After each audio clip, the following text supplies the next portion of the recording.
Hey, welcome to Bike Channel Weekly. I'm Suzy Taylor. And I'm Luke Wilkins, and this is a show all about, funnily enough, these beasts, motorbikes.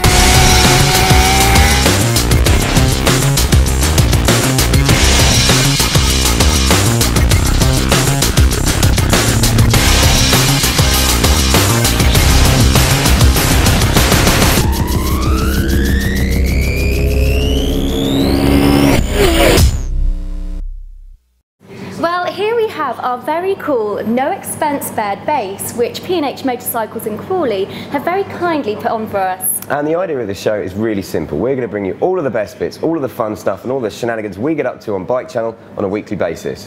So, coming up on this week's show, I'll be chatting to the best and brightest British talent from the world of MotoGP as we take an open-top bus tour of London. Plus, Gethin Jones, yes, I know he may be Welsh, but he's still okay by me, fulfills a childhood dream and takes his full bike test. We'll be there to accompany him, generally take the mick, find out what it entails, and of course see if he passes. And I'm going to be heading down to Brooklands, the home of British motorsport, to try out the new British Supersport bike from Triumph, the 675R, and while we're there, we'll be checking out Concord. And if that wasn't enough, we've also got a Pirelli tyre competition giveaway later on in the show.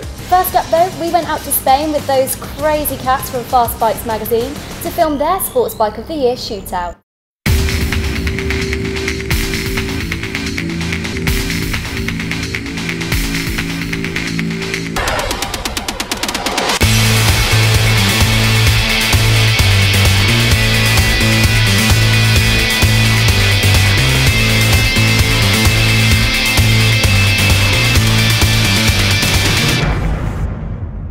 Welcome to the 2011 Fast Bike Sports Bike of the Year. We're at Park Motor in Spain, and this place looks frankly incredible.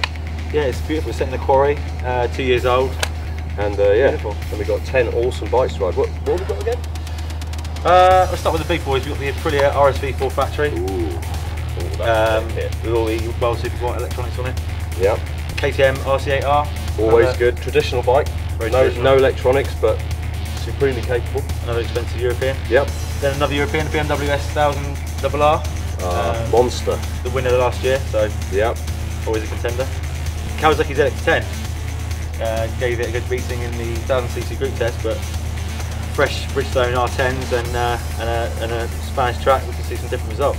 R1, well, surprise inclusion, but surprise, yes, but it's been doing well in World Superbikes, and the well, with this new awesome rubber, it could actually tip the balance to the R1. Next up, the Fireblade. Again, traditional, old one might say, but still absolutely brilliant. Jinx 750. The ultimate all-rounder, yeah. right? Again, gave a good performance in the group test. Yep. And, looking forward to Spain and sticky rubber. 848 Evo. Yep, exactly. We've decided to go with the smaller Ducati this time around, mostly because it's a good price for what it is, and it's got a good spec as well. The GSX-R 600, all new bike pretty much, isn't it? Yeah. Took it to the 675 in the Supersport test. Yeah. Didn't quite make it, but it was very close. Yeah. Triumph 675R. An upgraded model of the 675, the standard 675, but with O-lins, quick shifter, and amongst other little tweaks. So it's made it even more track biased. Super stiff, but definitely it's going to love it round here with sticky rubber and the O-lins. Let's go riding.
So that's it. The end Finished. of 2 absolutely magnificent days. 10 amazing bikes, 1 amazing track. It's been Special. Yeah, and Very, these very Absolutely incredible. and these new tyres that are literally new to us at this test. Utterly ragged, and yet You still know, really capable. these are race tyres. They've done over 100 laps on each bike easily, Easy. and they're still gripping. You know, so and they gave us a really good opportunity to really give these bikes an absolute pasting. You know, and our toes. Yeah, and our toes. They've lived up to the rest of the test basically. Yeah. Yeah. But I mean, what can we say about these bikes? Well, there's obviously 7 rather great bikes, but then there's 3 pretty much standout Yeah. bikes, isn't there? Really? Yeah. Different class, really. Different Yeah. class. Although the BMW was the quickest, and it's one of the most exciting bikes to ride. Yeah. It's still, it's not flawless, and there's 3 better bikes. The next generation will be interesting, but yeah, that Yeah. was the fourth loser. But coming in third is 675R. And to be fair, it was only just Oh, picked yeah. BMW, Yeah. didn't it? but it comes in at under 10 grand. Yeah. The Olins on it is out of this world. Stunning, isn't it? And Yeah. around here, you can just take liberties that Yeah. you never thought were possible. Mm-hmm. It's stiff, but it's still forgiving. It's still supple. It's still handles Yeah. bumps. Yeah. And the engine, well, you never get tired of that engine. No, No. we're quite high up here as well, so the 600s are suffering with power, but on that it just doesn't matter because all you need to do is up your corner speed a bit more to make up for the deficit, and it was banging in the same times as R1s Blade, and R1. blades, and you know Quicker than it, RC8R. Yeah. that thing is absolutely stunning, and I bet none of you thought that was going to be in the top 3 when you first saw the lineup, right? And Well, it's- you wouldn't it- with the BMW in the lineup, would No. you? It's important to say that it's done that on its own merits. It hasn't relied on any electronics. That is as pure as it gets, Yeah, true. and Triumph have done just an amazing job. Going for the Superbike. Yeah, bring it on. Yeah, please hurry up, Triumph. Second, Talking of Superbikes. the Green Machine. This is a strange bike though, so when you first get on it, when you first literally you jump on it and go into the first turn, you think, how is this going to go around a corner? Because it Yeah. feels like a chopper.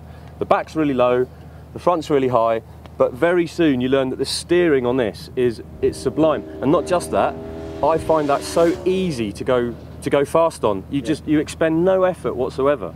It's a lazy boy's toy, isn't it? Oh, easily, and the electronics. I know we're a bit mixed on what we think about electronics, but it's so good. It's almost like it's not there a lot of the time. Yeah, I think it's missing a quick shifter. Yep. Which, in the grand scheme of things, you would have thought Kawasaki could have chucked one on. Yeah. Although I've got to say, one little niggle about Kawasaki, brakes And ground clearance. and ground clearance. Yeah. That's the reason it struggled against the lap time. The reason it was so. It was about a second off the BMW was the ground clearance. That was it. Otherwise, Set of rear sets, you're away. set of rear sets, a quick shifter. But that does lead and us some new to. brakes. That does lead us to. King of the Hill, 2011 Fast Bikes Sports Bike of the Year Yeah. Easy. is the Aprilia RS-V4 APRC. Honestly, it's really hard to not jump up and do handstands about this thing. You know, people talk in the pub and stuff about, oh, imagine a bike that could allow you to slide the rear end out without high siding you off. This is the thing to do it. It is absolutely insane. But it's everything, isn't it? It's Everything. The V4, just to go to show you that you don't need 200 horsepower No. to go quickly. It's it's all immaterial dynamo. It's the finesse of it. Yeah. Yeah. But 160 horsepower and with the full system on, and But it's been the favourite bike as well, though, isn't it? yeah, it's Oh. Everybody's done favourite. more laps than Yeah. anything else around here. It's probably done 50% more laps than everything because it's just it's not stood still the whole time. And it seriously, if you've not ridden one of these and you're kind of like humming and hawing about what to get, go give one a go. They're bonkers. It's big money, but It is big money. Yeah. But it you, is. you really do get what you pay for. Yeah. It is, Sports Bike of the Year test, and it is the best of the best, and that is the best of the best, certainly. That's it. You've heard it. Yeah. That was Sports Bike of the Year. Sayonara. Ciao. See ya. Ciao, ciao. Hasta luego.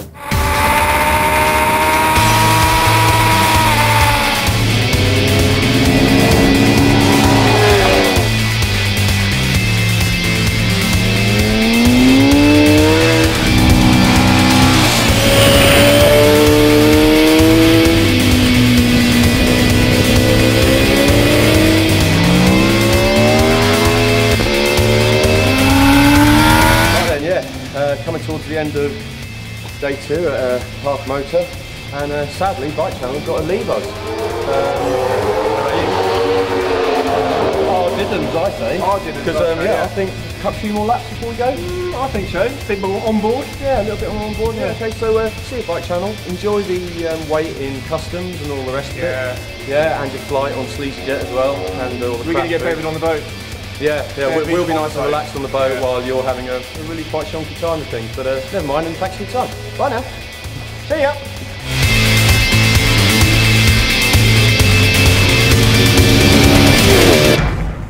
So, 10 of the fastest bikes in the world, a racetrack to yourself for the weekend.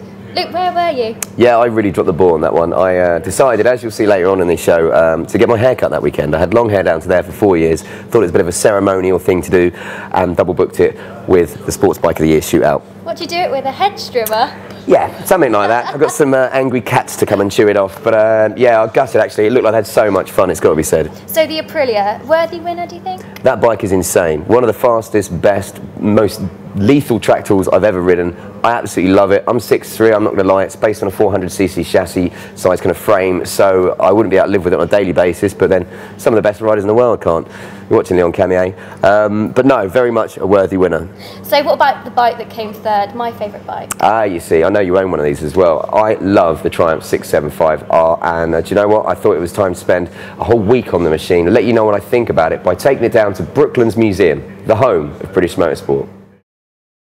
Welcome to Brooklands Museum. We have the iconic banking of the famous circuit, or the old circuit, just over there, and it is also home to what I consider to be the greatest piece of British engineering, forget the French, ever. Ladies and gentlemen, there's Concorde, for crying out loud. All rather apt as well, because we have in our hands the 2011 Triumph 675R, which is a pretty nifty piece of British engineering as well.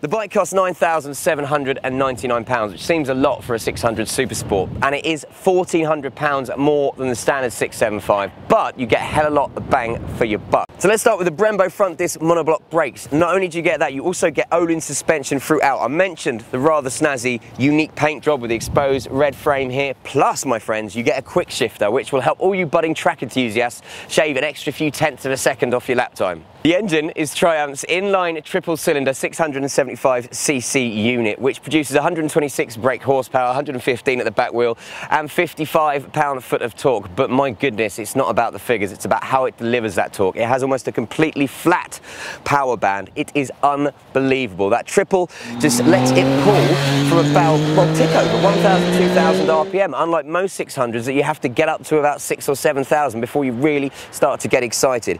It is pretty spectacular, it's got to be said.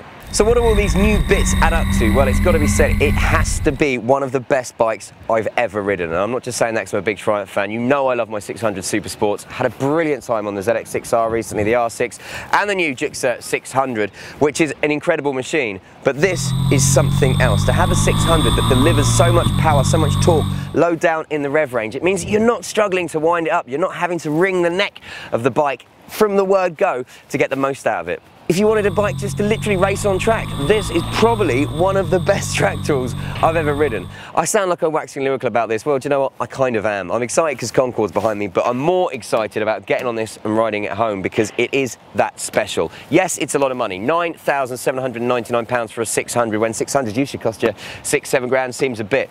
But if you think the standard bike, most 600s coming around £8,500, you're paying an extra 1,400 quid for all these goodies. You also get a really nice LCD and LED display. It, if you ask me, is a spectacular machine, and as much as I hate to say this, having plumped for the ZX6R in our recent kind of 600 shootout, and it's always been my favourite 600, I've got a new favourite Supersport bike. It's this one, and I blooming well love it, and it seems fitting that we have it in white to stand in front of Concorde, because trust me, these are two great pieces of British engineering.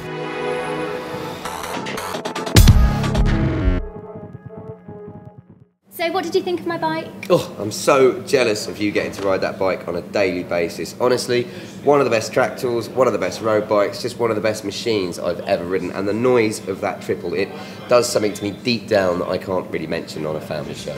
Can I just say that we're not sponsored by Triumph? I know it probably sounds like we Oh are. man, honestly, they are just making some amazing bikes out of the Hinkley factory at the moment. And in fact, we'll be reviewing Thunderbird Storm and the Tiger 800XC in the next few weeks. And I think you'll see what I mean. Right then. Gethin Jones. Now you may know him as a charming, smooth-talking, Welsh, devilishly handsome BBC TV presenter. But what you may not know is that he's always wanted to get on two wheels. So we filmed him taking his test as part of the Get On campaign. let's see how the Welsh guy did. Hi, I'm Gethin Jones. Now, one of the things I've always wanted to do is get my motorcycle licence, and since living in London, I found it a fantastic way of getting from A to B. So here I am today at the Metropolis Centre for my Mod 1 test.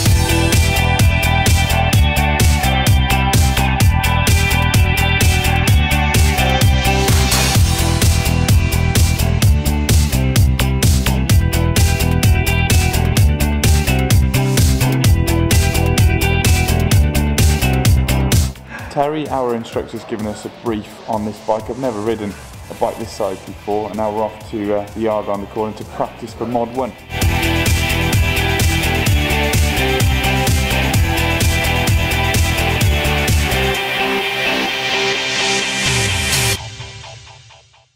Right, here we go. 2,000 revs. Let's see how I get on.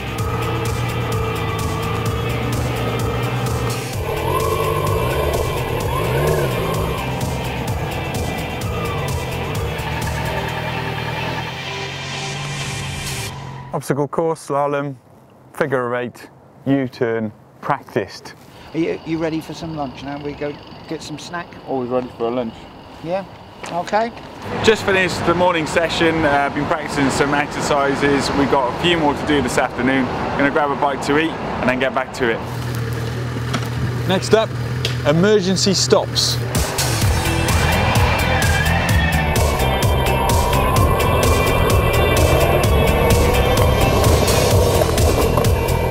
I'm used to swerving questions, now I'm swerving the motorbike.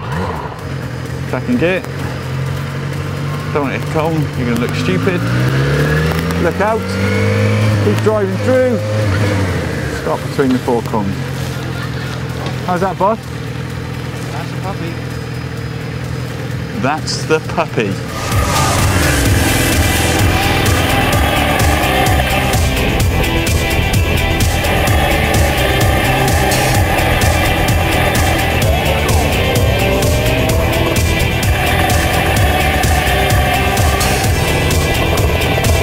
I've just completed the Mod 1 training for today. The next step is the test tomorrow. Unfortunately, we can't take the cameras with us, so you won't be able to know how I got on, but I'll let you know if I've passed or failed next time I see you. Morning, I'm back at my second home, it seems to be anyway. It's the Metropolis Training Centre.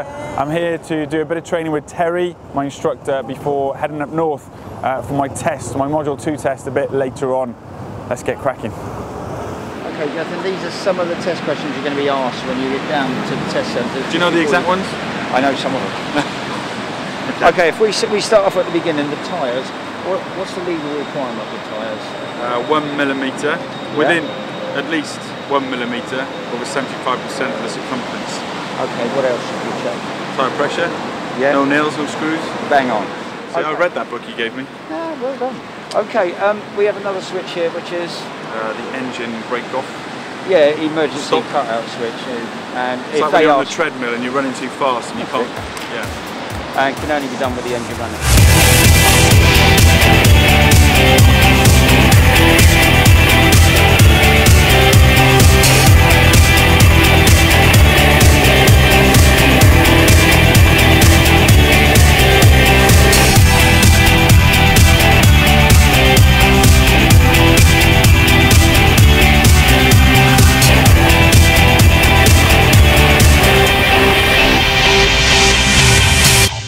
Just had a really good ride up here to the test centre. Terry's been going over a few last minute things we need to know on the radio comms on the bike. I feel prepared, I feel confident. And this is it. This is module 2. This is the last test. If I get this, then I'll really find out if life is better on 2 wheels. I'm back here at Metropolis. I've passed my Mod 2, which means I have my motorcycle license. Very, very excited about it. The journey started in Lesotho out in South Africa, and it carries on from here on in. It's been absolutely brilliant. A big thank you to everyone at Metropolis for the training, and of course to everyone on Gethin for getting me involved in the first place. It all started with a free ride right here. You can do exactly the same. All you need to do is register online, and I promise you, you'll be hooked. But for me, for now, this is the hardest part of the whole process, and that's choosing a bike.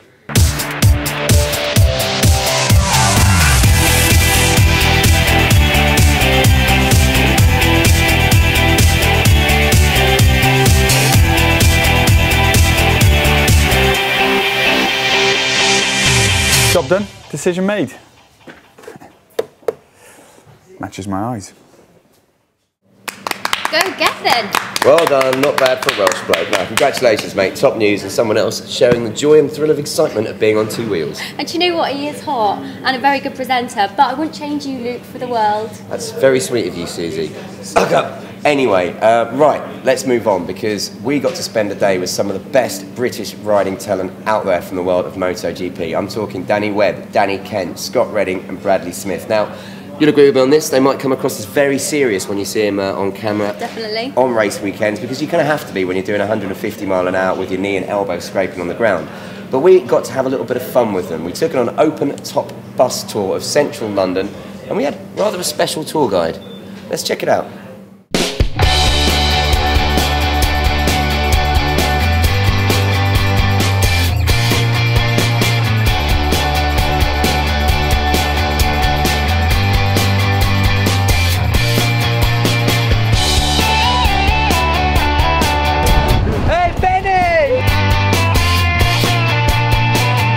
Ladies and gentlemen, I think our next thing is Fleet Street, where we'll be driving along to Ludgate Hill, and then I will point out St Paul's Cathedral to your left-hand side.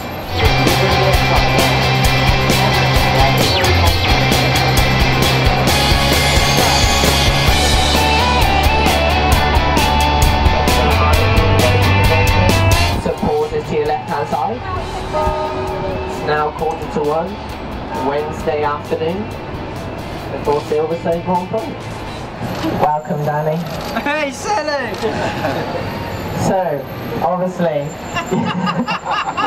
love you too, darling. Right, so obviously we heard Harry's side of the story, what happened to him while in Barcelona. Oh yeah. No, I just went in and someone cut my nose off, I hit him, and then I was on the old decky, I was sliding along, and I woke up and found Harry laying there behind me. Okay, so not a great race. You know, just roll on Silverstone, give it some more beans. Right then, so also enjoying this open-top sightseeing tour bus we have in London. Danny Webb, fella, what an amazing day we're having. Bit windy, isn't it? A little bit windy. It's messing with my hair. Yours is alright, brother. Do you know what I mean? Is it kind of nice, to be fair, to get away from the pressure of racing and come on a day like today? Yeah, it is, you know. I mean, got away from the pressure of racing after Barcelona, you know, after what happened. I was a bit frustrated, but you know, we come home, and me and my teammate come home with me, so we've been down, we've been training and just having a laugh, you know, so it's been mega. But now roll on Silverstone, you know, it's just really another race, but yeah, I'm going to give it 120% here. That's brilliant, actually. You beat Scott, who said he's going to give it 110%, so I like that. Well, as I say, Silverstone around the corner. Any kind of targets in mind, or is it more just a case of go there, race as fast as you can and kick ass? Yeah, race fast. I mean, points would be good, you know, points was on the board for Catalonia, but unfortunately we crashed on the first lap. But, you know, we've been making progress and we're getting there, so hopefully we can do it. But like I said, we're just going to go there and try as hard as we can. Brilliant. Listen, top weekend at Silverstone, buddy. Enjoy the rest of Bradley's tour. Cheers, mate.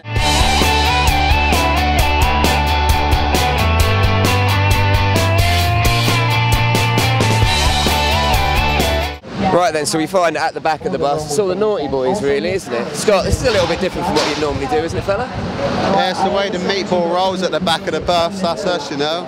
Like the naughty kids at school and all that. You know, you get away with all the stuff because the teachers are at the front, so that's the way we do it. But fella, obviously Silverstone coming up, man, big expectations this year?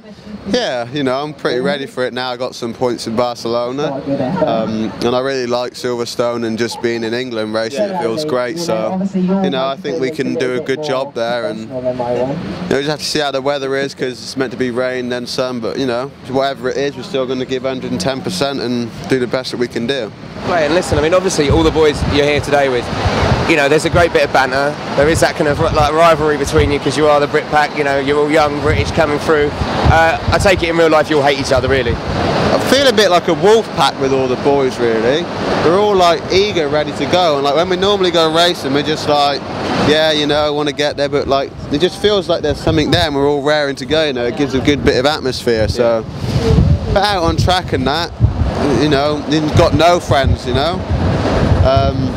But in the paddock and that, we're all good mates and stuff, really. And when we're out testing like Moto2 and 125s, like I was out in Portugal and overtake Danny and doing some goon riding and trying to run him off the track and that, you know. So it's a good laugh in the racing with the boys. Listen, fella, great chatting to you. Have a brilliant time at Silverstone at the weekend. Hope it stays dry, and good luck, fella. Cheers, thanks. Right, coming up is Trafalgar Square, obviously a very famous, iconic area of London.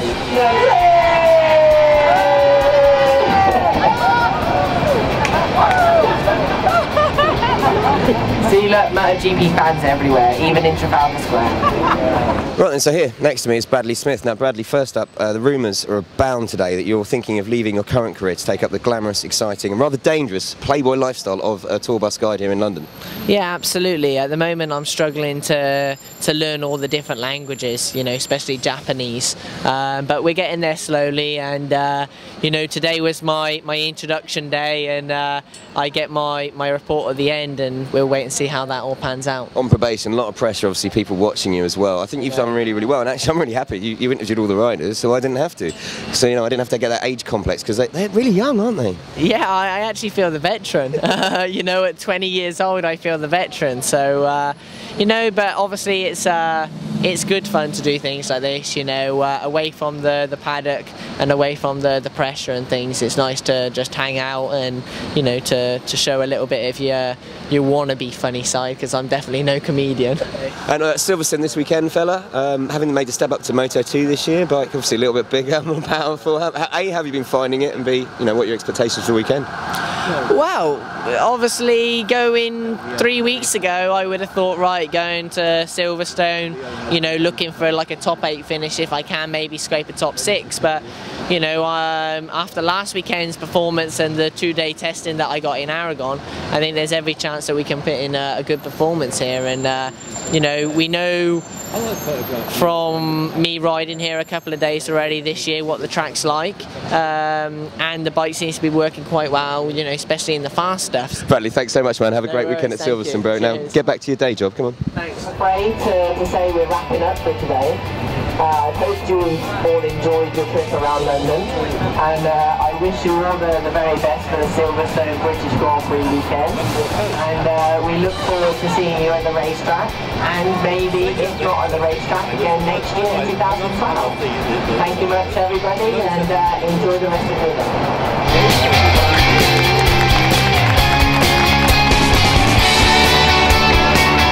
So the whistle stop open tour bus trip of London all done, and as you can see all the lads are disembarking behind me. A lot of fun had today, obviously looking forward to the MotoGP at Silverstone at the weekend. All the boys in great form, but just one message for Bradley Smith, fella. I know the lucrative world of tour guide bus operative is calling to you. Just don't give it the day job just yet. Blimey, Bradley Smith makes a great tour operator. I know, but as much as I tried to persuade him, I doubt he's going to be giving up the world of MotoGP and riding very fast motorbikes just yet for the rock and roll showbiz lifestyle as a tour guide bus operator. Luke, competition time. Right then, here at Bike Channel we've managed to blag 5 sets of tyres from Pirelli for any bike that you may own, and you can win them by answering this simple question. Who was the 2010 World Superbike champion? Send your answers in to comp@bikechannel.com and we'll pick 5 of the correct answers at random, and you'll get yourself a set of tyres. And also, along with your answer, don't forget to tell us what bike you've got and what type of tyres you need. Right then, that's pretty much all we got time for this week. And do you know what, Susie? I've had a booming awesome time. I've had a lovely time. It's been great. It's not often I get to sit Amazing. next to a girl on a sofa for half an hour and she doesn't call the police. I am just about to run. Yeah, fair Leg play. it. It's the smell, isn't it? Anyway, let's take a look at what's coming up on next week's show. I get to play out on one of the most fancy, elaborate and sexy motorbikes money can buy, the £16,000 Harley Davidson Fat Boy Special. And on the other end of the scale, next week I'll be taking delivery of my brand new ultimate and cheap city riding Tommy 125. The Fast Bike guys head down to Brands Hatch where they'll be pitting a Nissan Skyline GTR up against the BMW S1000RR. It is the best of the car and the best of the bike world finally coming together in a test without any cheating this time. Plus, we check out the latest bike gear at the UK launch of this year's Dainese Leathers range. And if that wasn't enough, we'll be hanging out with Nate Adams and Chris Birch, two legends from the world of extreme freestyling. We'll get them to explain a little bit more about the sport, why it's so hot right now, and we'll give it a go ourselves.